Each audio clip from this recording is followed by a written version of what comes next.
นางอนัตตาวิปัสสนาภาวนาหาหันยอดธรรมอนัตตา2 ชั่วโมงเต็มก่อนนี้นางปฏิบัติกุกรรมในเขาพร้อมกันไว้สาเยตนา3 เจ้าก่อนพุทธังที่พุทธาเจ้านั้นผู้เจมีเฮาคาไว้คาออกสาธุธรรมังที่ธรรมานาตาเจ้านั้น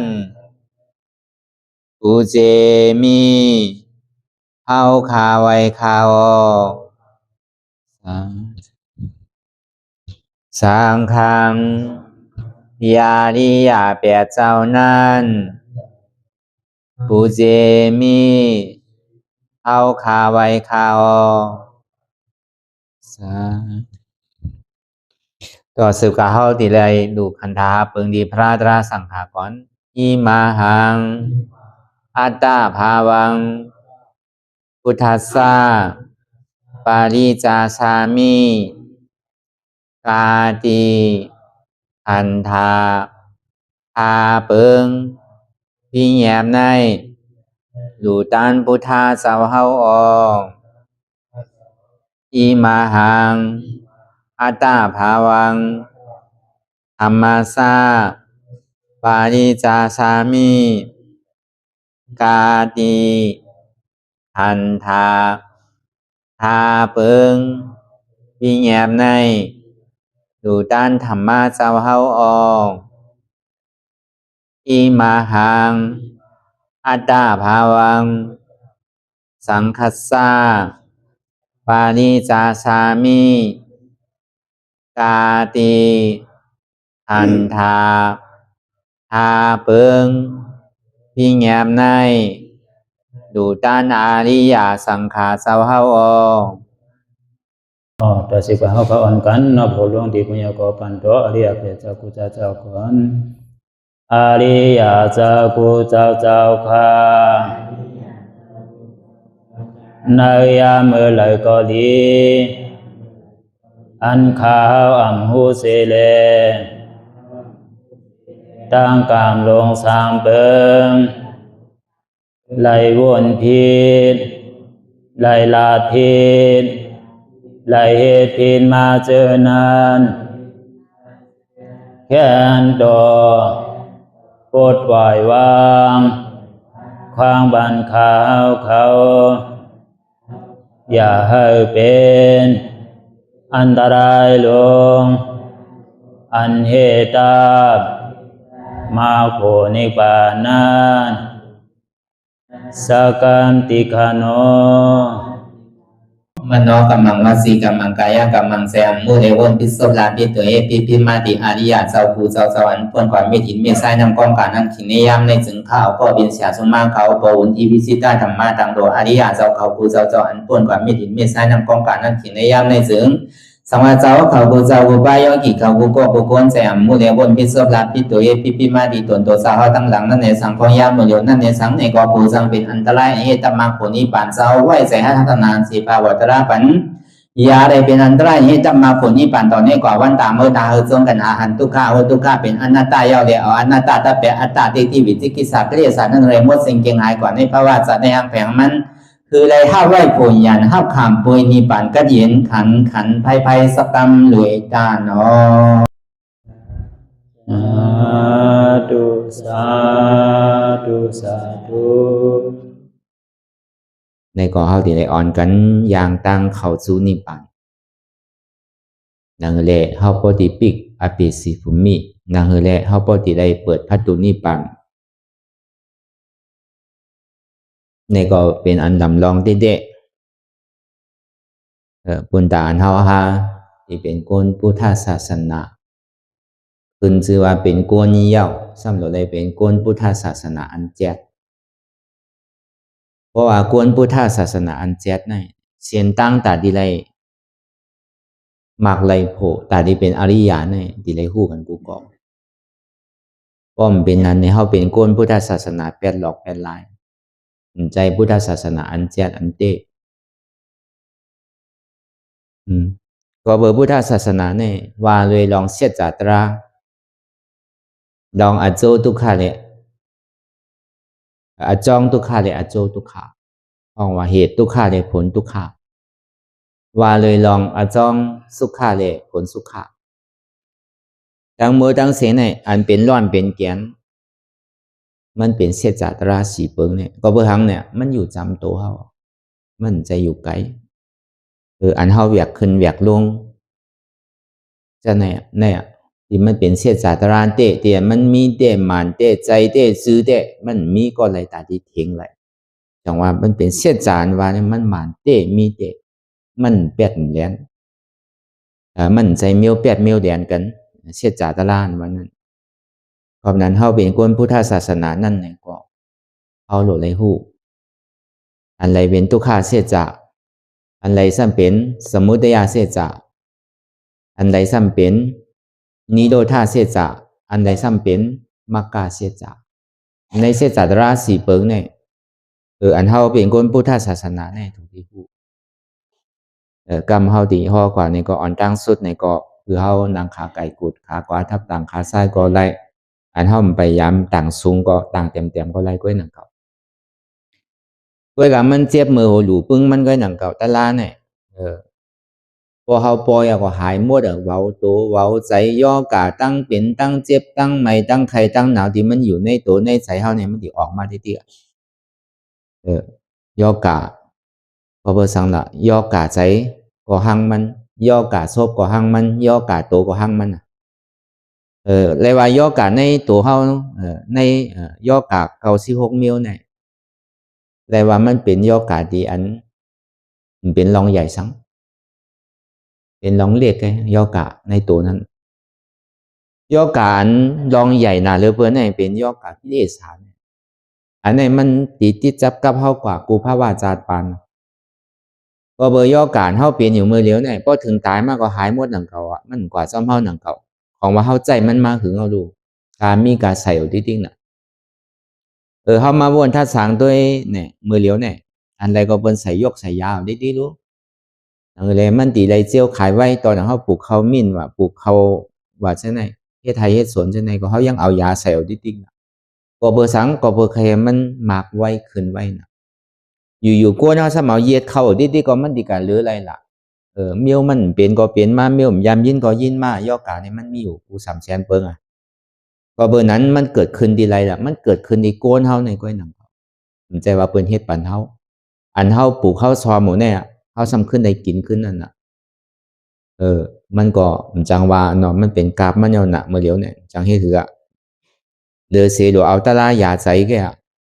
เขาที่อยู่เลยมอกก็คือก็หูตั้งนานเนี่ยอยู่นำก็พวกในปากก็เลือใจเอาอ่ะ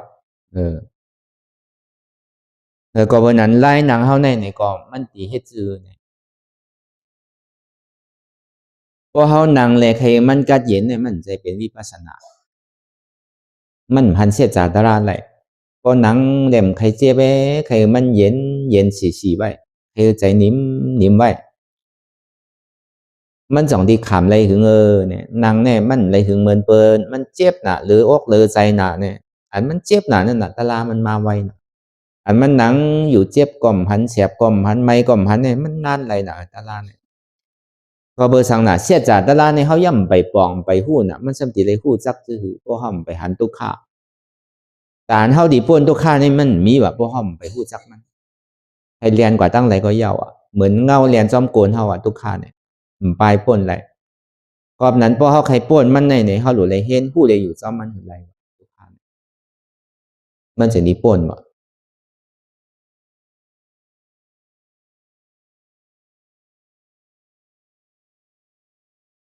ก็เพื่อนนั้นน่ะตั้งแต่โหปึ้งโหเงามันก็เข้าแต่อ่อนกันดังขาไก่กุดกำเดียวนั่นน่ะยกกี่เขามังก็ทิมไปยำนังเนาะยำนังเอาขาวางปื้นนี่แหละมันนังเลยเหลียเนี่ยพอหนังนี่มันพอเจ็บกำนำในเฮาติจีน่ะนุกำนำในเฮากะพึกสอนตะลากูตีกูตั้งในเป็นซ้ำปันแห้งสินั่นอย่าไปเป็นนางต่างสูงพอต่างสูงนี่เจ็บขามหึงนะเนี่ยเพราะเป็นนั้นเนี่ยมันติจังกับเป็นตะลาอย่างละตอนหนังพระเป็นเจ้าฮาวาซื้อก็เลยหันตุกขะก็นั่นหันตะลาวะ พอเฮาหันตุค่าในเฮาที่หันไรชื่อละตะละพอก็เลยหันตะลาก็นั้นมันที่หันพาราบ่สองว่าตั้งแต่โหปึ้งโหเงามันก็เฮาก็เหินนั่งขาไก่กุดกำเดียวมันที่เลยเวทนาเจ็บมันปอกเกิดขึ้นเป็นมาเนี่ยก็มันที่เลยหับไรดีพอเฮานั่งขาไก่กุดเนี่ยเจ็บมันจะได้เพ่งพอเฮานั่งขาไปไข่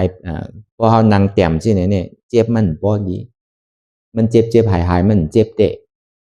唔知ว่าเฮ็ดคือใจนิ่ม唔知ว่าเฮ็ดคือกัดเย็น唔知ว่าเฮ็ดคือนั่งขำหึงใจจังว่านังเฮเลยเฮาบ่ที่ฮู้จักเสียจากตะลานั่นนี่จังว่าลายหนังนี่ก็เป็นอันลำลองตีนึง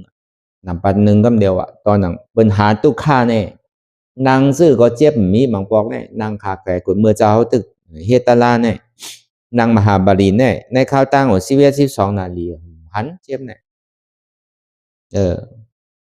ช้ำทุกข้าเลยอันหันเจ็บเนี่ยพอมันมีมาในเฮายังจังเหตุการณ์มัน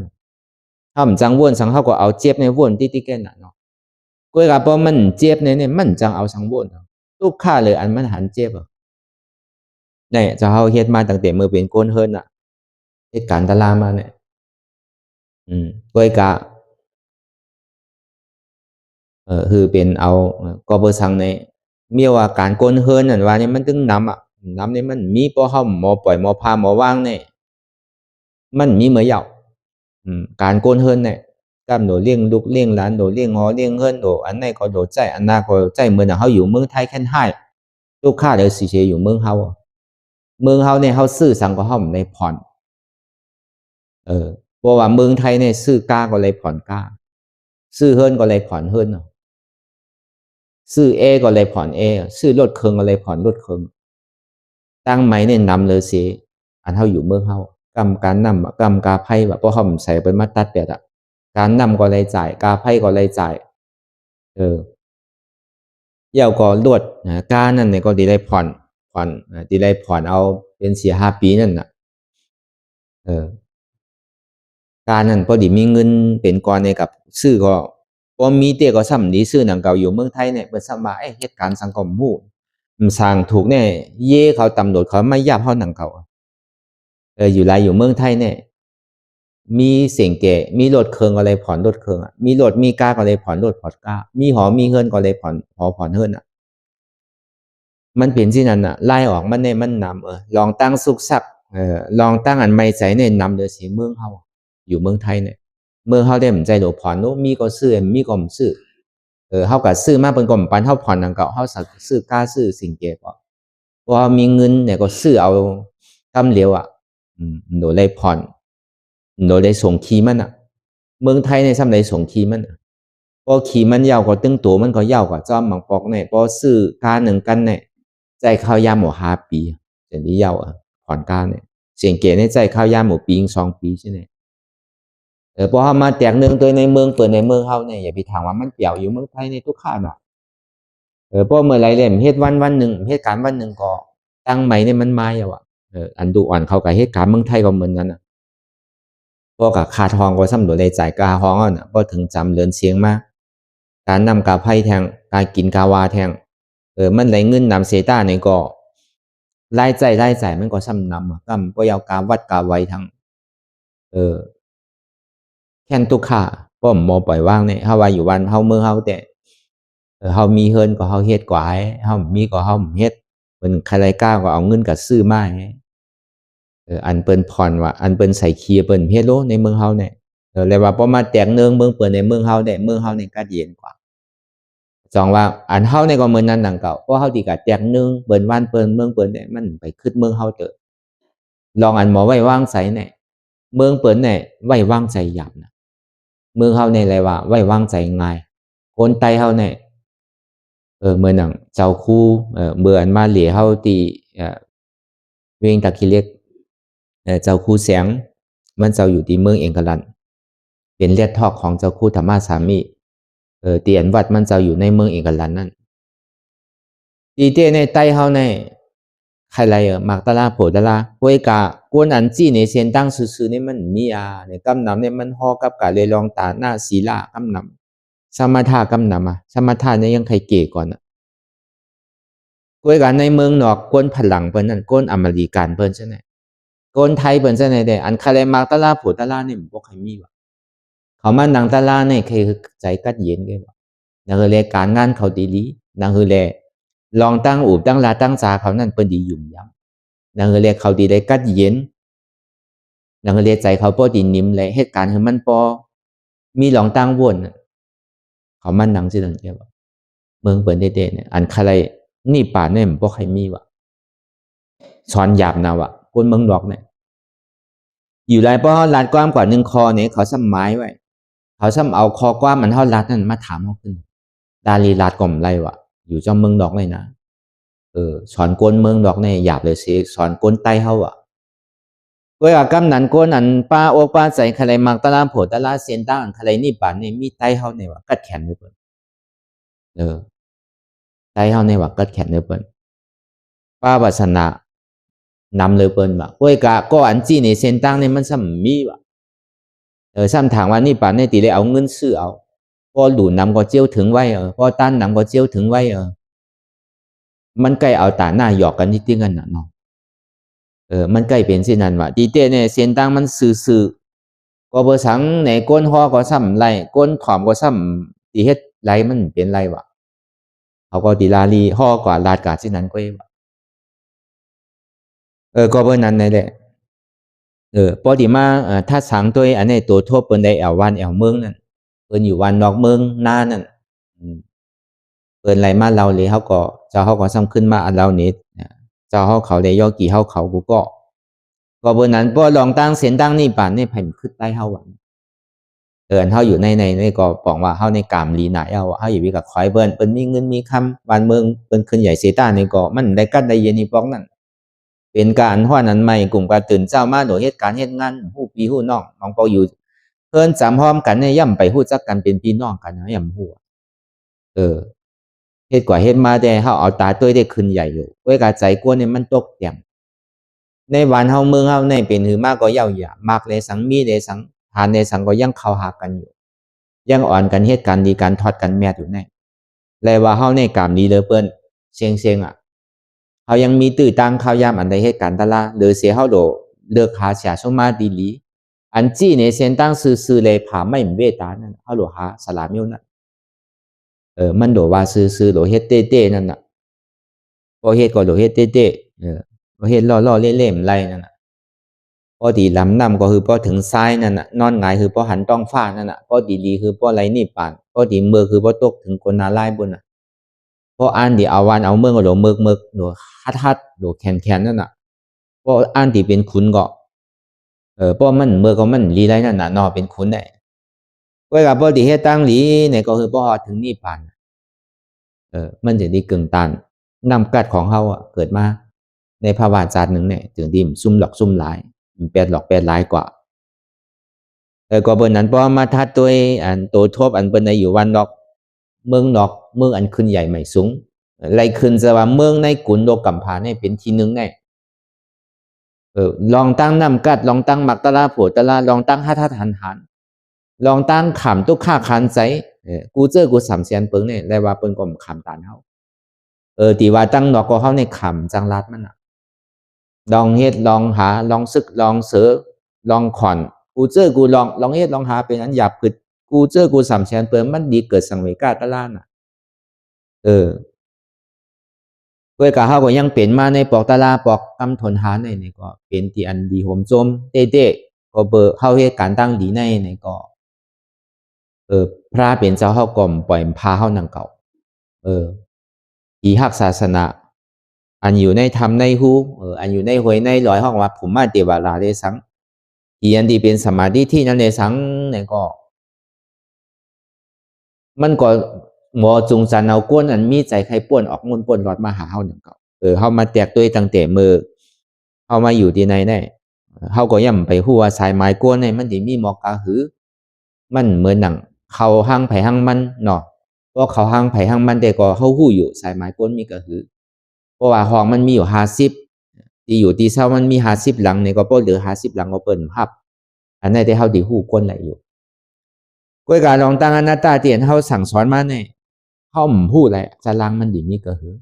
ตีเกตีนำก่อมจังล่ำไหลป้อมถึงวันมันมาเขาก่อมถามว่ามันตีขึ้นมันตีนำถึงเฮ็ดมาเต้ก็ซ้ำนำหมดรู้ไหนเขาว่าอันยอมเนี่ยมันมีรู้นำขึ้นมากูวันกูปอกอันในปังตะลาเขาเนี่ยตอนหนังมันมีปล่อยสังรองกูตีกูตั้งเพราะว่ามันมีปล่อยสังรองในแค่ดินนำเลยไหนกวยกะอันนี้เต้ก็จังเฮ็ดถือเนาะมันเถิกไผเถิกมันน่ะเพราะมันเถิกก็มันก่อมจังมาฮอดในหนังเก่าผู้ดีโกนแมดเขาที่เป็นผีมีผีสมาธิที่เขาอริยะเขาเจ้าเนี่ยก็มันก็ฮู้จักอยู่ที่ก็ชวนเอาคนนั้นปาวาสนาเต้ๆคนนั้นสนใจเต้ๆคนนั้นใครเหตุการณ์ตลาดเต้ๆคนนั้นอิ่มเวอร์จันในวัฏสังขารอันรองตั้งเกิดเท่าเป็นตายเนี่ยใครมาเป็นทางยาวเกิดมาในเมืองคงกลางในตุกข้าน่ะมีเมื่อกัดเมื่อเย็นไรอันใดก็โดเฮ็ดอันใดก็โดหาอันใดก็ดีจกอันใดก็ดีใจเฮ็ดก็ซ้ำไรเฮ็ดมากก็ไล่จ่ายก็ตึงพอออกซ่อมแล้วได้มากก็พอดูมีไล่ออกถอนก็ได้ใส่บันเปิ้นกูเลื้อนเป็นปีมากก็กัดเมื่อเย็นใจไรปอกการก็โดเฮ็ดขอนก็โดใส่เพราะมันเฮ็ดก็มันจังเอาเงินที่ไรใส่ขอนเลยว่าสั่งเมกาตลาเนี่ยมันเต็มว่าเต็มมันจังรัดมันเพราะเขาหมอเอาแต่ก็เป็นตลาเขาเต้ก็เบอร์นั้นตาเท่าที่เปิดเป็นบางตลามานั่นนี่ก็เปิดพึ่งอิงเลือเสแต่กะเขากูวันกูเมืองกูคงเว้ยกะเปิงหลวงมันเต้ก็เขาเปิงอิงเลือเสแต่กะพี่น้องเขาวันนาเยิงเนี่ยเปิงแตกมันวันนาโป้งเขาแต่กูตีกูตั้งไรมีเสตนะไรมาเฮ็ดเป็นเจ้าตาหน้าตามมักมาหาไรใจว่าที่เต็กเตียงเนื้อกันแหละหลุมไรเนี่ยก็เข้ากลมบายปอกเอาตามเสตนะเอาน้ำใจก็ไหลก็นั่นตามเสตนาเขาก็นั่งเก่าการกู้โสตั้งลีเนี่ยเขากับเต็กเตียงกันไรเอาตามเสตนาโตใจเจ้าเก่าก็พอมาวนตัวก็จังลาบมันเนาะตั้งอีหลูได้วนเจ้าได้ก็เบอร์กระโจตีไลเงินมา1ก้อน1อีก1เนี่ยก็ง่ายไลออกว่าออกแห้งป้อมไลขึ้นไลลือกลางค่ำกลางคืนก็บ่หลุดไลตู้เวลา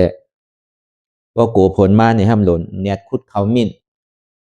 เพราะว่าหญ้าผลก็ช่ำสั่งถูกนี่แหละเนียดกันคุดเขามิ้นเนี่ยนึงกันตึงวันตึงคืนเนี่ยก็จังลานมันกู้โสได้เว้ยก็เฮาโดไว้ใจเจตนาดีๆงามๆเปิดมาผมหนังตลาดเนี่ยเฮาก็โหมจมน่ะเฮามีรายการก็เฮารู้กันนั่นเพิ่นฮ้องว่านกจอกเป้แหลมคาจ้างงาเป้ตุ่มไม้นั่นเฮาเป็นรายคือก็ตามเจตนาเฮาว่าอย่าไปฮือเหลือว่าเหลือแห้งอย่าไปแวกเหลือว่าเหลือแห้งเฮาอย่าไปเป็นหนี้เป็นสินเบิ่นให้การตั้งดีตั้งดูเนี่ยอย่าไปคือมันตุ้มเตอเฮาอันเฮามีตามเกิดนั่นน่ะมันจะได้เป็นกุศลเด้อันเฮาไหลมาดูมาต้านที่อันเขาไหลมาเขาผมจ้างด้วยกรรมตลาดเนี่ยพอเฮามาหันมันก็ดีดูดีตันดีไวดีซาน่ะรู้กุศลมันได้จังลาบมันยาวก็เบิ่นนั้นอันเฮาไหลมาเหตุการณ์ตลาดเนี่ยก็แค่นหาดีว่ามันมีก็ไหลก็นั้นก็คัดใจห้างไผห้างมันบ่ด้วยสายงายที่อันเฮาไหลเปิดอนาตามากูดีกูตั้งเนี่ยอันว่ามันยอมเนี่ยมันมีมันโตตอนมาดีๆก็เบิ่นนั้นก้นใครไหลมากตลาดโผตลาดเนี่ยไหลว่ามันหนำมากด้วยกับกำหนำซะเป็นไตเฮาเป็นไตเฮาเนี่ยนำเฮาว่าตั้งแต่เฮามาเปิดปอกทนนึงเจ้าเฮาสุนันตาก็เปิดมาในเขาว่า3เดือนก้นหวานก้นขงก็อ่อนกันเฮ็ดเวียเวจาก็บ่เปลี่ยนมาต่อถึงกำทนหาเนี่ยก็เฮาเลยมาเข้าโฮมกันก็จำเจ็บ10ในก็จังลาดมันก็เบิ่นนั้นนี่แหละคือเฮาเลยมีเป้าหมายอันเดียวกัน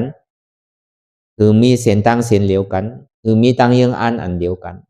อย่าไปหย่อนย่านลองตั้งคัดใจก็เบิ่นนั้นคือเฮาปองไว้ว่าอันเฮาถูกตีหู้เนี่ยเป็นเสียจากตลาดดองอันหมาแม่นซื่อใจพอเฮาหาอันเต้หันนันเต้เฮาติเลยอันเต้พอเฮาไขป่นตุกค่าเฮาโหลเห็นหู้ได้อยู่จ้อมตุกค่าได้เฮาจังสิป่นได้ตุกค่าได้พอเฮาไขป่นเจ็บเนี่ยก็เฮาโหลเห็นหู้อยู่จ้อมเจ็บเฮาจังสิป่นเจ็บไหลพอเฮายังปลายมันอยู่โกมันอยู่แต่มันป่นมันนี่บ่ใครว่าสิไหนก็เบิ่นนั้นในวันเมื่อในพอเอาใน พุทธศาสนาในโลกกัมภาวะเนี่ยเป็นวันอายุใหญ่วันหนึ่งวันไหนก็เบอร์สังเนี่ยมันเป็นวันในเมืองปอดออกคงในสังเมืองไทยในสังเมืองอินเดียในสังจะไหนวันเหมือนในมันเป็นวันเดือนสีมนพอผ่ายตั้งมาทำเป็นเมื่อว่าในวันเหมือนในทำเดือนสีมนยาวบนห้องว่ากบตีกินเลินในวันเหมือนใน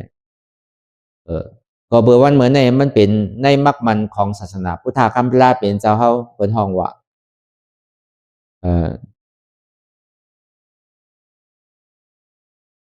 ในพุทธศาสนาของโลกเนี่ยเปิ้นมักมันว่าในวันเหมือนไหนวันเดือนสีมนเนี่ยเป็นวันวิสาขบูชาเนี่ยในวันเหมือนไหนมันอายุใหญ่ลำลองซื้อหือเนี่ยไหว้เสพระเป็นเจ้าเฮาไหลสัพพัญญูตั้งหยานยาวไหนชอดเอาปัญจวัคคีย์เขาหาเจ้าไหลเป็นยาหันตายาวหรือเสนั่นในใจติดชาเขาเลยสังชอดเอาเจ้ายาหันตาเนี่ยมีอยู่เหียง250ในเหง250เนี่ยเป็นพระเป็นเจ้าเฮาบวชปันเชียงเป็นเอหีภิกขุเชียงโดยแลกว่าย้อนกว่าคอที่ไรเพราะว่าพระเป็นเจ้าเฮาว่าเอหีภิกขุเข้ามาแลลูกฮักเก่านี่ก็เย็นเป็นนุงพาสังการกว่าเชียงโคหลำนั่นก็เย็นเป็นพาสังการย่อมนำผัดกว่าเชียงมีสปิดขุดโหล้อมไว้มีหนวดก็ไม่เชียงในวันเป็นอายุใหญ่หนึ่งเป็นวันเอหิภิกขุเป็นอันก็ดีมาปางกุมซ้ำได้นัดอะไรบอกกันมาว่าในวันเหมือนในเนี่ยสมาทบยากันมดว่าตึงพระเป็นเจ้าตึงเจ้ายาหันตาเขาไปเห็น250ตัวนั่น250ป้าเนี่ยมาหอดมือวันเหมือนในยาวกว่าเป็นก้นที่ได้อภิญญาณ6มดว่าเจ้ายาหันตานั่นเลยมาทบกันพระเป็นเจ้าเฮาจึงดีฮอปัทมาอวตารที่พระเป็นเจ้าเฮาเพิ่นห้องว่า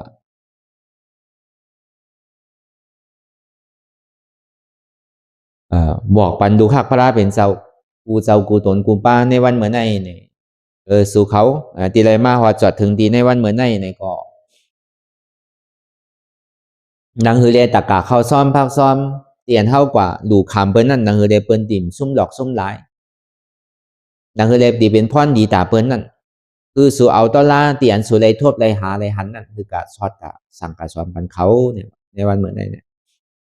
จังว่าเป็นวันอายุใหญ่ที่พระเป็นเจ้าเฮาความไทยในห้องว่าพระเป็นเจ้าประกาศ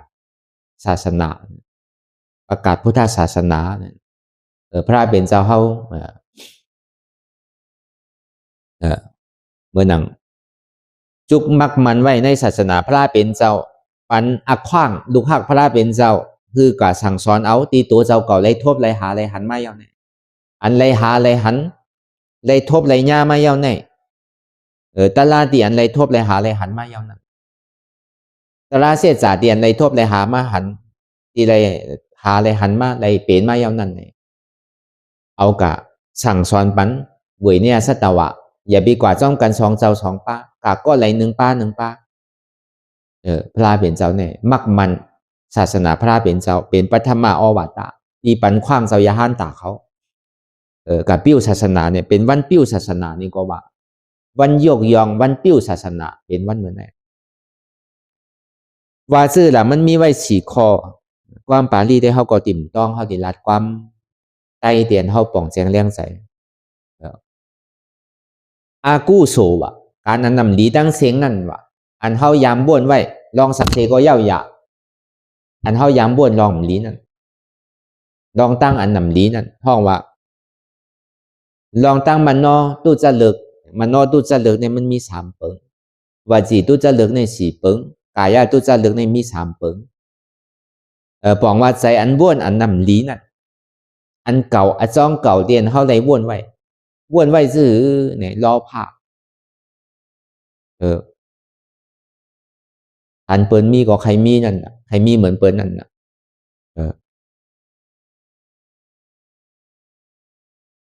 โอ้หันเปิ้นขึ้นใหญ่ซ้ำควายเปิ้นใครเปิ้นดูเปิ้นซุ่มใครเปิ้นตายซะไหนนาโลเปิ้นซะไหนสามารถเนี่ยยุ่มย้ำบ่เฮ็ดหลีไรหลีเฮ็ดให้ไรให้เนี่ยมีเนี่ยยุ่มแน่ปองว่าอากูโซ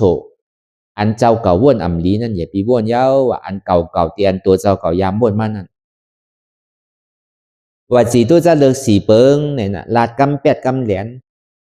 ลาดเธอเป็นป้อไหลลู่ไหลซุ้มเหมือนหนังกาปานพองย่ำมาเหลียวเนี่ยห้องว่าจ้าเพี้ยนเป็นออนได้นั่นบางก่อนเนี่ยป้อซุ้มอ่านโหปักลานมันนู้อ่านโหเหียงลานมันนู้ป้อแหมตัวตายก็มีน่ะเขาก็หันมาลุ้นเนี่ยในข่าวต่างเนี่ยเป็นยับกว่ากูวันกูเมืองยับกว่ากูตีกูตังเมืองมันก็มีเมืองไทยก็มีเมืองกัมพูชาก็มีป้อมีกับจอดเจมวดอันแปดเหรียญกันในฟงเนี่ยมันก็มายุบพงให้เงินในพงเพราะเสียงที่ไหนก็มีนั่นบนห้องว่าแปดเหรียญกันพอถึงดีไรลู่ไรซุ้มสองมาเนี่ยค้าขายกัน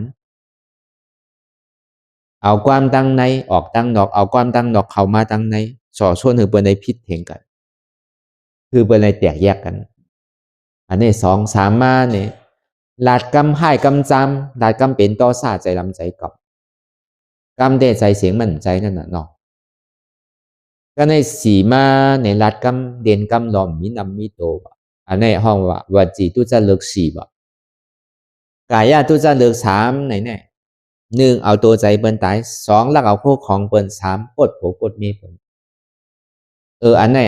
ลองตั้งว่นอ่ำดีก็ยาวลองตั้งลาดอ่ำดีก็ยาวลองตั้งเฮ็ดอ่ำดีก็ยาวตัวเจ้าเก่าเตียนยามว่นไว้ในสังอันเก่าที่ตัวเจ้าเก่าเลยว่นไว้ในสังอันเก่าที่ตัวเจ้าเก่าเลยลาดไว้นั่นในสังอันเก่าที่ตัวเจ้าเก่าเลยเฮ็ดไว้ลองอันนำลีสามเปิ้งได้อย่าไปเอาขึ้นมาว่นขึ้นอย่าไปเอาขึ้นมาลาดขึ้นว่ะอย่าไปเอาขึ้นมาเฮ็ดขึ้นว่ะตอนหนังมันบ่ยาวกว่ายาวพระเป็นเจ้าเนี่ยว่ะอย่าไปเอาขึ้นมาว่นยาวก็ยาวอะไรอย่าไปขึ้นเอามาว่นขึ้นว่ะลองว่นอ่ำดีลาดอ่ำดีเฮ็ดอ่ำดีนั่นอันนี้ก็เปิงหนึ่งก็ในสองมาในลองตั้งอันใหม่คนห้องว่าอากูโซอันห้อมไปย้ำบ่นให้ปอกไว้กับมันเป็นลองอันนำลีไว้กับห้อมไปย้ำบ่นอันนั้นก็อย่าไปว่นว่ะห้อมไปย้ำลาดลองอันมันย้ำลีนั่นเขาก็อย่าไปลาดว่ะลองอันมันลีนั่นเขาอย่าไปเฮ็ดอันใหม่นั่นในก็อย่าไปเฮ็ดว่ะบอกว่าอากูโซอันเก่านั่นในก็อย่าไปเอามาว่นอย่าไปเอามาลาดเอาอย่ามาเฮ็ดว่ะอากูโซอันใหม่นั่นในก็อย่าไปเอามาว่นมาลาดมาเฮ็ดว่ะกำในกู้โสใหม่ที่อันตัวเจ้าก็ย่ำไปย้ำบ่นไปย้ำลัดไปย้ำเฮ็ดนั่นคัดใจบ่นคืออะไรคัดใจลาดคืออะไรคัดใจเฮ็ดคืออะไรเลยกำในกู้โสหลีอันตัวเจ้าก็เลยเฮ็ดไว้ลองตั้งหลีไหลบ่นไว้ลองหลีไหลลัดเฮ็ดไว้กู้โสเก่านั่น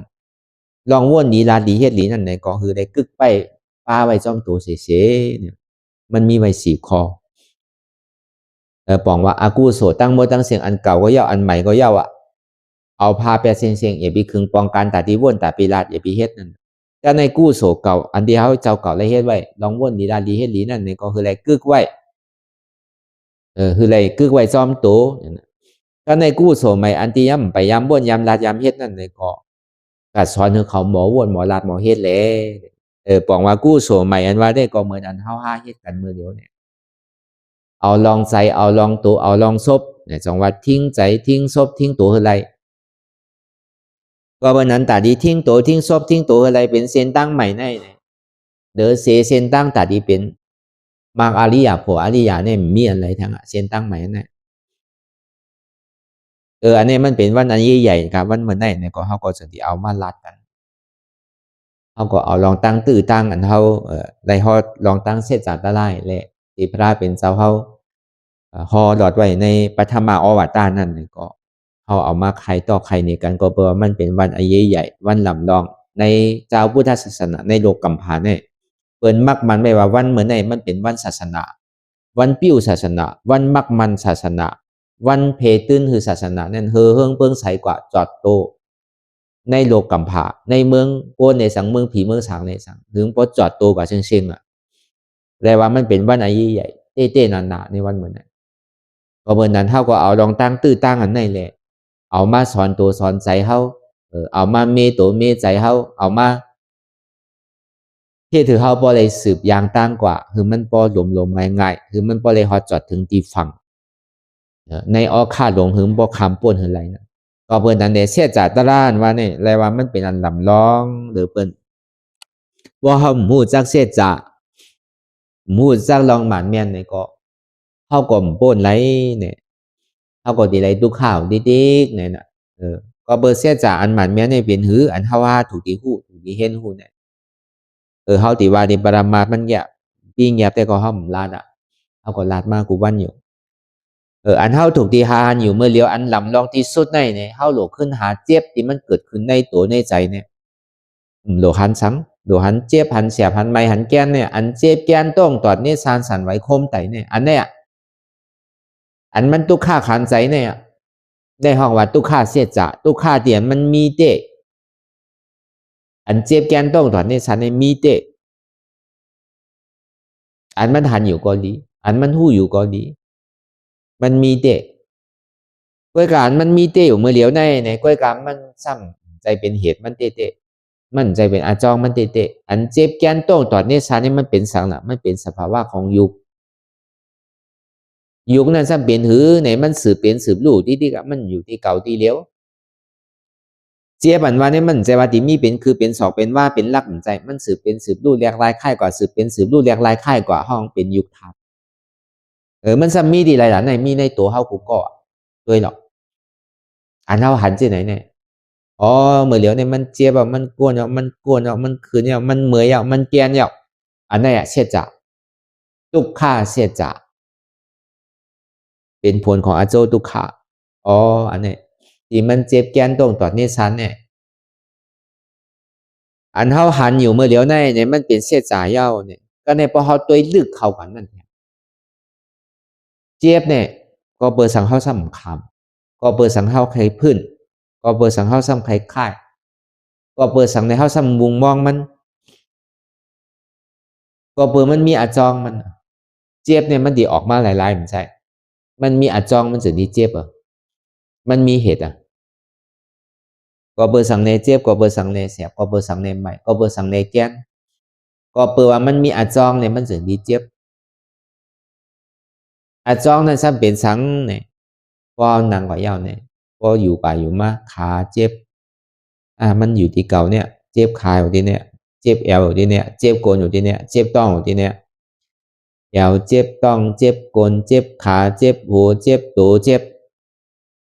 อันเจ็บเนี่ยเป็นตุกขาเสียจ่าอันเฮาหยุ่มย้ำว่าเป็นโหเป็นขาเป็นมือเป็นตัวเนี่ยเป็นตัวสมุทัยเสียจ่ามันกึกกันอาจองตุกขาและอาโจตุกขาเนี่ยมันเหตุการณ์จอมกันด้วยการพอเฮาปล่อยมันเหตุการณ์เช่นนั้นแหละพอเปิดตั้งมีสาที่มีสาสังกปะมันเหตุการณ์เอาตั้งหันพิษในหันว่ามีโหมีขามีมือมีตัวมีใจมีเจ็บตั้งวนพิษก็ใครพื้นใครหนึ่งใครโต้งเอาก็ในตั้งหันหมันเมียในหันจื้อที่มันเจ็บแกนอยู่พองยามเมื่อเหลียวในมันเป็นสภาวะยุคอันหนึ่งอันมันมักมันว่ามีโหมีขามีมือเนี่ยมีเพราะมันมีมันโดเจ็บเพราะมันเป็นของเก่าเต้มันโดเจ็บเพราะมันเป็นโหเก่าขาเก่ามือเก่าตัวเก่าเต้มันโดเจ็บก็เปิดมันใจของเก่าต้องว่ามันเป็นอนัตตาอันเฮาหมอปล่อยภาวะอนัตตาน่ะมันเป็นสังเนี่ยมันเป็นมรรคเสียจ่ามันเป็นตัวมรรคเสียจ่าเป็นสมาธิที่สมาสังกัปปะเปิดห้องว่าอนัตตาวิจาอันนี้ที่ได้เอากึกจอมมันก็เปิดอาจองตุกขาอาโจตุกขาเหตุการณ์ที่เตี้ยมาเลียวเนี่ยพอห้อมวนเป็นอนัตตาเนี่ยก็มันติใครเพื่อนกำใครหนึ่งคำใครค่ายกำใครใหญ่มันติมาสอเอารู้กำไหนหนึ่งบันนี้เนี่ยค่ายบันนี้เนี่ยเลือใจหนารู้ไม่หนารู้ห้อนหนารู้อีตายใจพวกใครขาดว่านังที่ไหนได้นังขาไก่กูที่ไหนเนี่ยดีตายโย่เนี่ยเขาให้กูมากำเนี่ยก็เนี่ยพอมาวนด้วยดีๆอันเขาอยู่ในตองในรู้ข้าวตั้งเกาเหลือนซิบเหลือนเนี่ยเป็นทางนอกเกิดออกมาก็ซ้ำหูดีตาดีขาดีมือดีอยู่อันนั้นมันนังตาลาซ้ำว่าโกขาหักว่าโกขาพูดว่าโกมันหลอกว่าโกมันเจี๊ยบว่าที่ไหนเนี่ยมันติกะคึกสังเอาละเพราะนั้นพอมันเปลี่ยนเนี่ยมันเปลี่ยนตั้งแต่อยู่ในตองอยู่หึงบ่ตันนั่นพอมันออกมาในถูกดีขาหักมือหักออกกันถูกติ่มจังยางจังไปโยเพื่อการซ้ำไปในยางในอยู่หนังเก่ามีหูดีตาดีหนังเก่าอันนี้เขามาหนังตาลากได้เนี่ยย่ำไปถึงวันเถอะ1 นาที2 นาที3 2 นาทีย่ำไปถึงเขาพวกกูมันยังอันนี้ก็เขาเอาในมาเป้ตัวเป้ใส่เขาพองเขาจะนี้สืบได้กว่าง่ายๆ ก็ในพอเขาตัวกว่าที่ไหนที่เอาเนี่ยทุกค่าเนี่ยมันดีสุดอ่ะเจ็บเนี่ยมันดีสุดอ่ะมันเหมือนดอกไฟขึ้นต้องผ่านนั่นแหะพอยามมันสุดก็ลงเหมือนมันปล่อยกลุ่มไพ่กันเมื่อเดือน12โมงนั่นน่ะแต่ทรงไตนั่นน่ะเนาะเพราะว่ามันคืนกว่าเมื่อภูมาโตก็รู้กับตัวเมืองในเมืองหนาวน่ะบางทีเนี่ยมันก็ตกถึงเมืองไทยว่ะ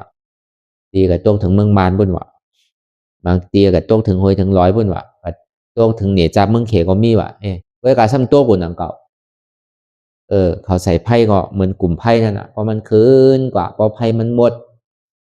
พอยามมันสุดก็ตกนังเก่าเหมือนดอกไฟขึ้นต้องผ้านั่นน่ะพอมันคืนกว่าพอยามเสียงก็ตกอ่ะตอนหนังตาวันยังตกเนี่ยอันเจ็บเนี่ยก็เหมือนนั้นดังเก่าอ่ะมันใจดีเจ็บบุติติ๊กกัดกาเลยมีเจ็บอ่ะว่ามีเจ็บเลยดีเฮ็ดเลยดีเฮ็ดจือสืบละข้าวตังเนี่ยกัดกาเลยมีเจ็บอ่ะว่ามีเจ็บเนี่ยดีกว่าเลยจื้อข้าวตังเนี่ยมันกว่าอะไรอ่ะมันเหมือนน้ำมันอ่ะเพราะมันมีก็กามจังเมื่อนั่นอ่ะมีกาก็มีกาหลายๆก็รู้สำรวจใส่น้ำมันอ่ะเนาะเพราะมีน้ำมันก็สืบกว่าอะไรอ่ะกาเนี่ยก็เหมือนนั้นหนังเก่าอันเท่าหนังตลาดเนี่ยก็ป้อมเจ็บก็จังเฮ็ดจื้ออ่ะนางซื้อนางเป็นวันก็ป้อมเจ็บก็จังกว่าอะไรอ่ะตลาดเนี่ยก็จังเฮ็ดจื้ออ่ะแค่นตุกข้าเลยสิอันหันเจ็บอ่ะก็เบิ่นนั้นถ้าว่ากูก็พอหันเจ็บเนี่ยมันดีส้มน่ะสังว่ามันปั่นกันไรเนี่ยเอามาปั่นเจ้าชาเนาะเอามาผสมมาปั่นกูก็พอจังปั่นกันเลยเพราะเขาถามว่ามันปั่นไรได้ก็เอามาก็อีดอ่ะเอามาครึ่งก็ไรนั่นก็เอามาเสียงก็เป็นสังว่ามันพืชปั่นกันไรมันส่งปั่นกันไรได้ก็ใครไรน่ะเจ็บนั่นส่งมาที่ในพองพอผมจังเฮ็ดซื้อก็มันเจ็บน่ะเดือใจนะมันขำแล้วอ่ะปั่นเจ้าชาพองเอามือเสียงอันนี้ก็แค่ดีอยู่เอามาหรอกสังว่ามันปั่นกันไรได้ก็ใครเอาใครย้อนเอาใครซื้อเอามันปันไรน่ะเนาะตัวไผใจมันนั่นน่ะพอเขาเจี๊ยบเขาเสียบมากก็ไผมาขามแต่เขารู้มีเฮากันน่ะโลขามลองตั้งเยือนก็มีเฮากันน่ะโลเยือนอันไรก็เฮาไรอันถึงก็เฮาถึงกันน่ะมันปันกันไรรู้สั่งว่าปันกันไรได้ผ้าเป็นเจ้าเต็มคือเฮาหยาบแต่แน่อ่ะปันเฮาหมดอ่ะเนี่ยเฮากว่ากันหมดอ่ะก็ย้อนได้ขอไรซื้อไรแต่ขวากันหมดอ่ะนี่ปาดเนี่ยข้างอ่ะก็เปิ้นมันเฮ็ดไรดีไรพึกเอาจังดีไรดีไรเห็นหูเลยหมอไว้วางใจไรจังดีไรเพื่อกะเฮาป่องสังลาลาเนี่ยก็มันมีหยาดสังลาลาเนี่ยก็เฮาก็นั่งอยากเป็นก็อยากตายเป็นตายมี2ตายอัตตาตายเป็นอริยะพอคนตายเป็นเทวราเป็นคุณผีนั่งผีภัยตายก็มันซุ่มอ่ะเนี่ยเฮ็ดไว้ใจที่ไหนกำหนึ่งอัตตาคนเนี่ยมันตายอัตตามันสิตายจังว่านั่งตะลาตายมันมีตอนหนังผีมาล้านหน้ามันจังมาเอาอ่ะเนี่ยเมื่อเฮาตึกตัวตุกข้าวนตุกข้าเป็นอนัตตาเนี่ยสังว่าอาสาเฮาดีสุดอ่ะในโจเลตมินิทในอาสาดีสุดดีอ่ะดีเสียงนี้ดีอ่ะก้อยกะเฮายังตึกวนตะลาอยู่ที่ตุกข้าที่มันเป็นอยู่คันอกคันใจอยู่เมื่อเดี๋ยวเนี่ยมันใจเก่าแล้วเนี่ยบาแล้วเนี่ยตายก็ตึงมันตายละผีมาล้านหน้าเนี่ยมาจำมาลอยๆอ่ะสังว่ามันตายโดยรองอนัตตาเนี่ยมันตายเอาซ้ำขึ้นเกิดขึ้นใหม่เป็นก้อใหม่ไปแล้วเนี่ยก็เก่าในตายไปแล้วอ่ะมีเอาอ่ะเมื่อหนังถือเนี่ยเมื่อหนังโกนก้อนหนึ่งเนี่ยมันไหลพิษอุบัติเหตุในเมืองมานไว้ในสังพิษอุบัติเหตุในเมืองไทยว่าในสังเพราะว่ามันตายปอกหนึ่งเย้าเนี่ยเพราะว่าตาที่วิสิกิสาโตกะเย้าเนี่ยมันกับพิษอุบัติเหตุวันเมืองในเมืองไทยเนี่ยเพราะว่ามันตายเย้าเนี่ยก็มันปอกขึ้นมาเมืองไทยเมืองมานเนี่ยก็มันไหลหับตามอ่ะก็เบอร์ตั้งพิษมันมีที่เมืองไทยก็ดูมันปอกขึ้นมาก็ไผ่จังเฮ็ดสังมันเหมือนนั้นหนังเก่าจ้องเจ้าเก่าเลยเฮ็ดสังไว้ยังก็เย้าว่ะจังว่าก้นตายนี่มันซูมีมันเป็นอัตตาตายที่เลยเอาอาซักเรียกเอาหนังเก่าเว้ยการซ้ำดีกวนเนาะอารมณ์นางตะลาสัมปติเลยเอาอาซักเรียกเอาเนี่ยไปขามได้โยมไปใครไรได้โยเนี่ยซ้ำดีว่าที่ไหนใจหนังเก่าใจอัตตาเฮานั่นน่ะใจกิเลสเฮานั่นน่ะมันโดนขาดมันโดนอะไรพูดแปดมันจะนี้ป่วนทุกข้าเนี่ยมันจะนี้กัดเย็นเพราะมันเข้าหัดจอดถึงที่นั้นเนี่ยในโลกกัมพาเนี่ยคือเป็นว่าเพื่อเขาเป็นคุณก็ห้อมใครเป็นมันแลกกันได้มันแตกเนื่องกันได้เอาแก้วอย่าตนากู3 แสนเบิ่งมาโยกอะไรมันแลกเอาตะลาที่เฮาได้ทบนี่ก็กึ่งตานตาที่แลกมันมีศาสนาศักดิ์ศรีชื่อเหมือนน่ะก้นตุดนั่นน่ะเมื่อปานพระเป็นเจ้าเฮานั่นมันยังเป็นก้นตุดว่ะ มันเจ็บบ่ตันหือในหูน่ะก้นตูดเนี่ยมันคมดึงตัวลงมันได้อยู่ได้เศร้าอ่ะกำย้ายกับย้ายมาพระเป็นเจ้าฮอตะลาเย้าเนี่ยก็มันก็ยักพระเป็นเจ้าฮอตะลาเสียจ่าลองตั้งตุกขาอันเจ็บแกนต้องตอนนี้ฉันเป็นตุกขาก็เบอร์สังก็เบอร์อาจองมันมีแต่หนาความอยากใครเป็นอัตตาที่อ่อนโหยแหละมันจึงที่เกิดขึ้นเป็นมาเนี่ยมันจึงที่เอาลองตั้งวิจิกิจฉายุ่มย้ำเนื้อคอสั่งกำสอนพระเป็นเจ้าก็ถ้าเป็นลองตั้งยุ่มพิษยุ่มเปลือตกเป็นซอดาบานอันในก้นตุดไรตาลากว่าผมมีเฮาก็จะพยายามถอดงานยินมาในสุดตัดนั้นก็ในพอมันเป็นอาริยากว่าเย้าในขุนผีเนี่ยมาจามใจมันมาจามใจมันก้นตุดเมื่อใครเงินคำเมื่อใครหายตุดเมื่อไหนเมื่อใครสั่งในหลอกล่อกล้าลงเนี่ยเมื่อในผ่านเปิดโนตุขาหรือเปิดโนตุดก็เป็นเงินคำก็มีเอาดีปันเมื่อเพราะเมื่อใครเนี่ยกล้วยกะเมื่อตีไรมีอันแรกเป็นตีไรแรกกันวะจึงดีปันวะป้อมแรกเนี่ยปันวะไรแรกสังละเมื่อวาเตพระราตราสังขารเนี่ยเขาหยุมกำไว้กำหยุมพระราตราสังขารเนี่ยคือว่าขอในแกวะเนี่ยมันติกะเป็นไรเนี่ยแบบของอาป้อเป็นอริยาวเนี่ยมันเป็นสัทธาวิสุทธิเอาน่ะมันหยุ่มย้ำเกิดหลีพระราตราสังขารเนี่ยเพิ่งเกินกว่าทั้งหลายรู้สัทธามรู้เอาน่ะเมื่อซ้ำเป็นภัยหลานเนี่ยเขาเป็นคุณผีเนี่ยคุณผีเชี่ยจ้านวะเนี่ยเมื่อเป็นเมือกว่าแต่ในเนี่ยว่ามันเป็นตัวกับเมียเขาตั้งก็ที่คือเขาหยุ่มเนี่ยเขาเป็นไอ้ตัวเขาตุดเสตาเนี่ยก็ใจเขาเนี่ยมันตุดเย้าเนี่ยว่าของมันต้องเป็นอริยาวมันมาลองใจที่นั่นมันเมียเพราะแต่นั่นเฮาก็ลูกค้าใจหรือมันไรเนาะ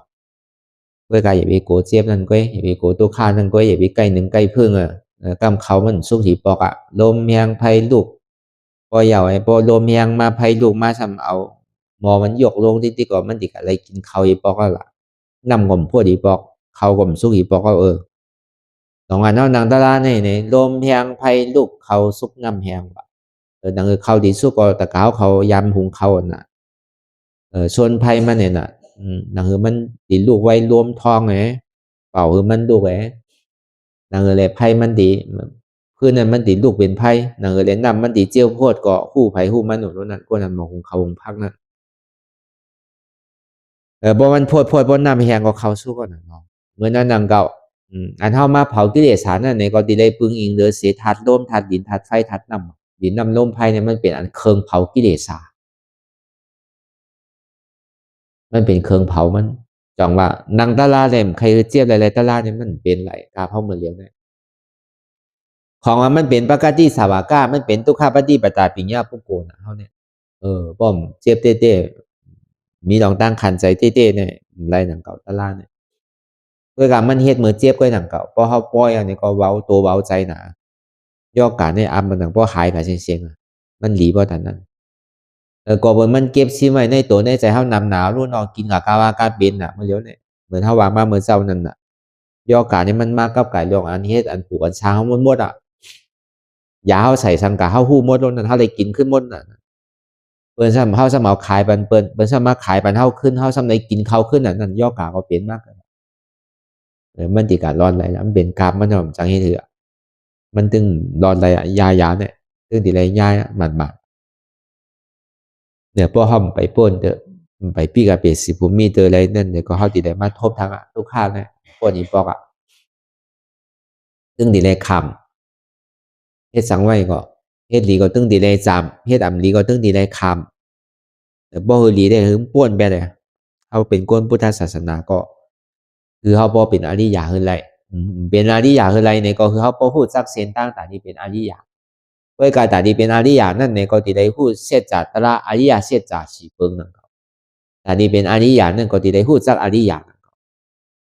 อันใดเป็นทุกขะอันใดเป็นอจองทุกขะอันใดเป็นเหตุทุกขะอันใดเป็นผลทุกขะอันใดเป็นเหตุสุขะอันใดเป็นผลสุขะ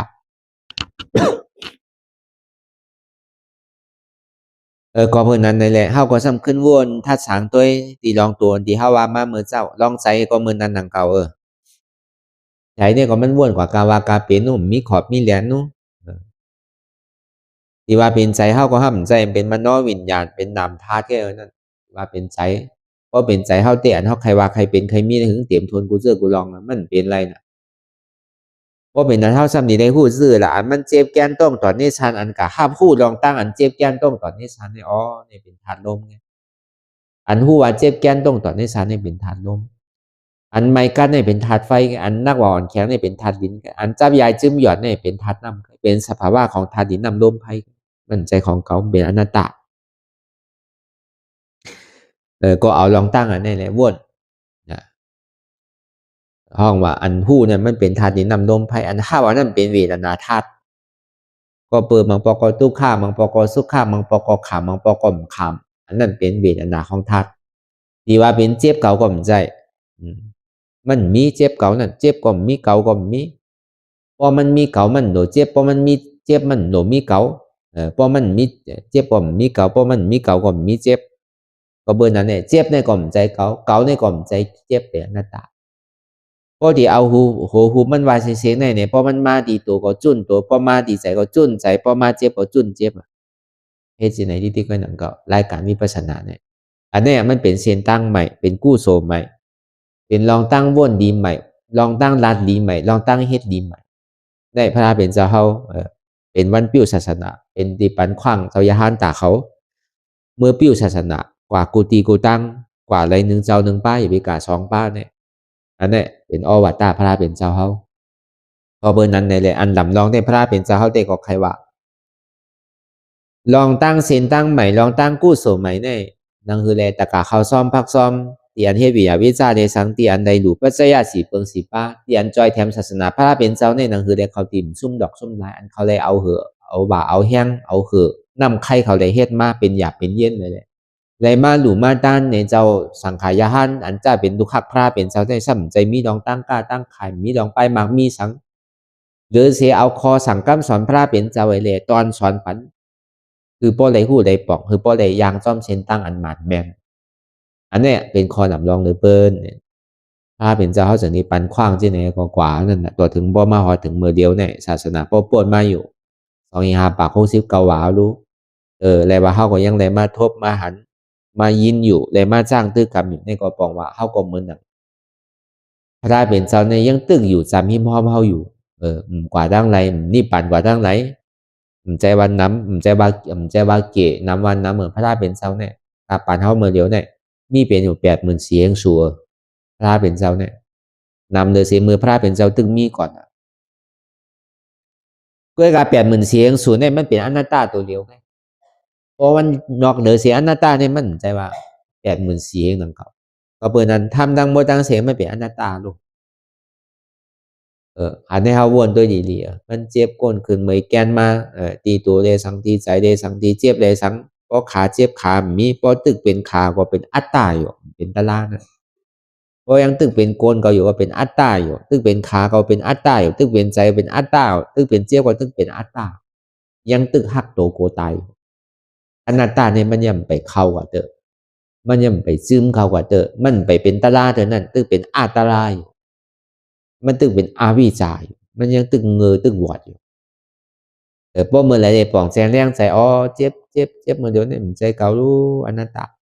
เป็นธาตุลมก็รู้อันเจ็บแกนต้องตอดในอันไม้กัดเนี่ยเป็นธาตุไฟก็รู้อันนักแข็งเนี่ยเป็นธาตุดินก็รู้อันจับใหญ่จิ้มหยาบเป็นดูเนี่ยเป็นธาตุน้ำก็รู้อันนี้จะนี่ว่าเป็นเส้นตั้งใหม่เป็นกู้โสใหม่เตียนเฮาดอกคาดใจเลยว่นคือไรลาคือไรเฮ็ดคือไรอันเขามาลงมือเฮ็ดอยู่มือเดียวเนี่ยเนาะว่นคือไรก็นั่งรับตาเลยว่นทิศอย่าไปโกมันเกะนำคือดีกันนั่นอันหันในอันว่นในหึงงามมันกว่าทิศหันทุกข้าว่นทุกข้าเป็นอนัตตาหันเจ็บว่นเจ็บเป็นอนัตตาหันว่ามีหัวมีขามีมือมีตัวมีใจมีเจ็บมันเจ็บมาดีไรก็เจ็บในก็อ่ำใจเขาอนัตตามาดีตัวก็จุนตัวมาดีใจจุนใจมาดีเจ็บก็จุนเจ็บว่นลองเปิ้นก็อ่ำมีเปิ้นว่นลองเขาก็อ่ำมีเขาว่นลองเฮาก็อ่ำมีเฮาว่นลองเก่าก็อ่ำมีเก่าที่ไหนก็ได้ก็ในป้อมหึงนานมาเนี่ยก็เก่าในที่ตกแปดพอเฮาลืมว่นพอเฮาว่นถี่กันก็การลองตั้งว่นเฮาได้ลองตั้งตัวเฮาเนี่ยก็โดดได้ทิ้งซ้อมว่นได้ว่นอะไรก็การซ้ำทิ้งตัวอะไรก็ห้ำถึงที่เป้าหมายนั่นเก่าเหมือนเฮาตึกคอกายอยู่ย่ำไปถึงเฮาซ้ำบ่ล่วงก็มันดีกับถึงเอาล่ะมันโดดสืบกว่าทิฏฐิโดดนางกว่าทิฏฐิ อย่าไปเพื่อนอย่าไปนึงอย่าไปต้องอย่าไปค่ายอย่าไปยายอย่าไปเปิดตามึนตาอย่าไปมองขิงมองข้าวมองยำอาตาสมาเป็นหัวเกาขาเกามือเกาตัวเกาใจเกาเจ็บเกาตั้งหันพิษตั้งวนพิษซ้ำหนึ่งปันเพื่อนปันค่ายปันยายปันเปิดตามึนตามองขิงมองข้าวมองยำแหละอันนี้ตั้งหันพิษวนพิษเพราะมันปอมาเนี่ยอย่าไปคือมันหันพิษลาลาอย่าไปมันวนพิษลาลาทีเลยเอาตั้งหันหมันแม่นวนหมันแม่เนี่ยกึกจอมตั้งหันหมันแม่หันว่าอ่ำมีโหมีขามมีมือมีตัวมีใจมีเจ็บวนหมันแม่นอ่ำพื้นอ่ำหนึ่งอ่ำต้งอ่ำค่ายอ่ำลายอ่ำเปิดตามื่นตาอ่ำมองขิงมองข้าวมองยำให้เจไหนก่อนดีทำมีหันตุกขาทำใจหูตุกขาเป็นอนัตตาทำมีหันเจ็บทำใจหูเจ็บเป็นอนัตตาทำมีหันว่าอ่ำใจหัวเก่าอ่ำใจขาเก่าอ่ำใจมือเก่าอ่ำใจตัวเก่าอ่ำใจเก่าอ่ำใจเจ็บเก่าทำใจหูว่ามันเป็นอนัตตาทำมีหันเจ็บแกนโต้งตอนนี้ซานสันไว้คมไต่ไม้กระดอนแข็งสู้ตุ้มจับยายจิ้มอย่าเป็นดูทำใจหวนเจ็บแกนโต้งตอนนี้ซานสันไว้คมไต่ไม้กระดอนแข็งสู้ตุ้มจับยายจิ้มอย่าเป็นดูในเป็นอนัตตาในก็เฮาวนยาวๆข้าวยามหึงอย่าไปว่าไพ่ป่นอย่าไปว่าเทิงป่นเตียนเฮาหันเนี่ยเตียนเฮาวนเตียนเฮาวนเนี่ยเฮาหันนั่นถึงพอเพียงเพียงกันกว่าวนต่อถึงเจ็บนั่นพอสุดวนต่อถึงทุกขานั่นพอสุดถ้าต่อถึงอาตานั่นพอตกพุทธขาดกว่าอะไรที่มันพุทธก่อเกิดขึ้นเป็นมานั่นเองก็คือเฮาพอหมอวนวางแทบตัดเป็นอนัตตาไหล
ลองตั้งอันเป็นอยู่กุเซอกุยาย้ายข้องคำไว้ที่ใส่หูถอดถอนออกที่ใส่หูมันออกเสียงก่อนสภาวะอะไรก็ดีลองตั้งอะไรก็ดีอันเกิดขึ้นมาที่อยู่ตัวที่ใส่ที่เจี๊ยบสนั่นถอดถอนออกที่ใส่หูมันออกเสียงสภาวะยุทธาสีเปิงสนั่นเจ็บเทียนโตกอดเนตสานสั่นไหวโคมไต่ไม่กัดอ่อนแข็งสู้ตุนทรัพยายจึงอยากเป็นดูสภาวะยุทธาสีเปิงสนั่นตีหนังทาดกว่าผู้ทรัพย์ตีอัตตากว่ายึดว่ามีโตมีใสมีเจ็บสนั่นเอาบ่วางเป็นอนัตตาไหลลองแสนพ่องปิวอยู่อันเฮาว่นลึกว่นเลยอยู่เป็นเดิมเป็นลาวอยู่ซึ่งในสาวถอดถอนออกตีใส่หูมันออกเสียงก่อน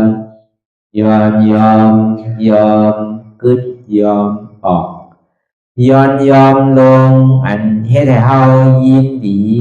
ยินให้เสื่อมอารมณ์เสื่อมถึงใสถึงคอไว้ตีมันยืดไว้ตีมันเป็นทุกขานั้นควรปล่อยวางออกที่ใส่หูมันออกเสียงก่อนลองเสื้อเป็นทุกข้าเลยลองย้อนถึงใสหลายๆอย่างมันเกิดขึ้นมาตีตัวตีใสตีเจียบสนั่นควรวางย่อเสียงก่อนก่อยค่ายย้ายลายหนึ่งพื้น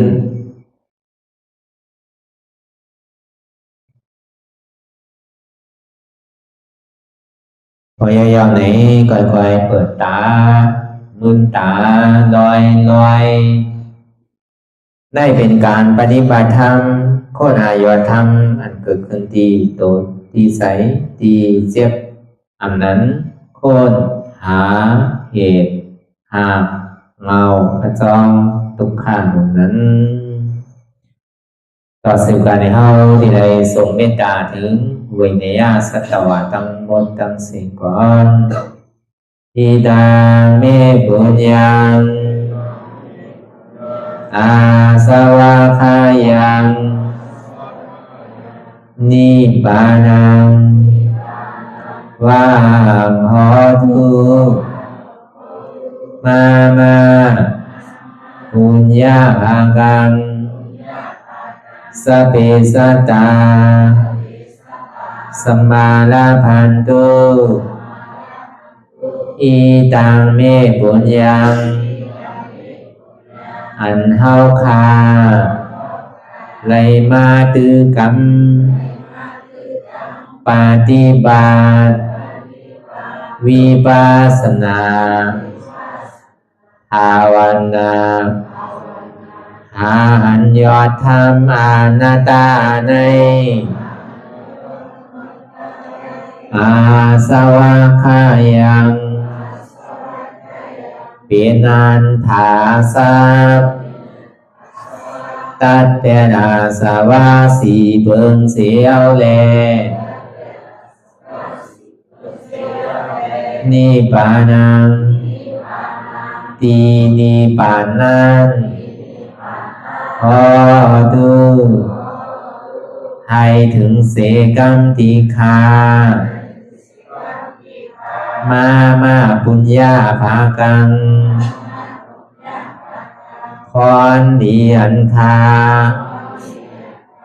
มานังวิปัสสนาภาวนาทรงยืนปันสเปสัตตานังเอวปอเมสลาญาติกาดึงเค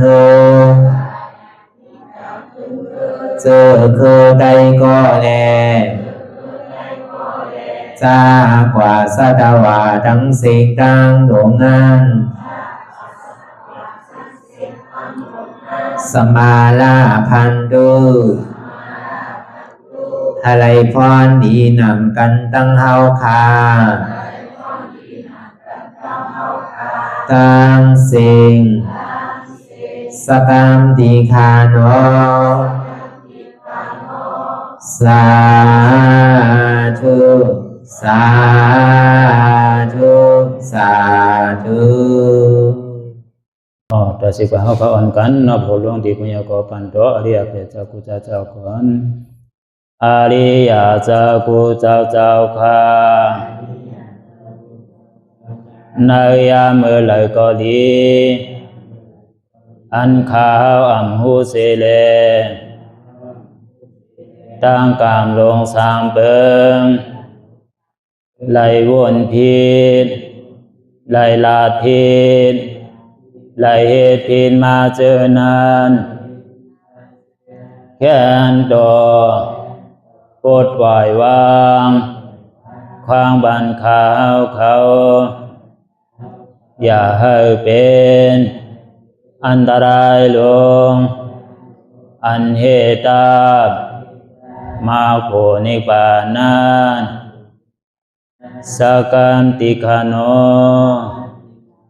มโนกัมมังวสีกัมมังกายกัมมังแสมมุเรวนพิศลาปิตัวเอพิมาติอาริยะเจ้าภูเจ้าสวรรค์พ้นความเมตินเมสายนำกองการนั่งขินนิยามในจึงข้าวก็บินเสียสมาเขาปวุนทีวิสิตาธรรมะตังโดอาริยะเจ้าเขาภูเจ้าสวรรค์พ้นความเมตินเมสายนำกองการนั่งขินนิยามในจึงสังวาเจ้าเขาภูเจ้าภูบายกิเขาภูก็ภูคนแสมมุเรวนพิศลาปิตัวเอพิมาติตนตัวสาวตั้งหลังนั่นในสังพยามโยนั่นในสังในกอภูสังเป็นอันตรายเหตุมรรคผลนิพพานเจ้าไหวใส่ให้ทัศนานสีภาวตระปันยาได้เป็นอันตรายให้จำมาผลนิพพานตอนนี้กว่าวันตามเมื่อตาเฮจงกันหาหันทุกข้าทุกข้าเป็นอนัตตาเยาเดียวอนัตตาตาเปอัตตาติวิจิกิจสักเรียสารนั่นเลยมดสิ่งเก่งหายกว่าในภาวะสัตว์ในอังแผงมันคือเลยห้าไหวผลยันห้าขามปุยนิพพานก็เย็นขันภัยสกรรมรวยตาเนาะสาธุสาธุ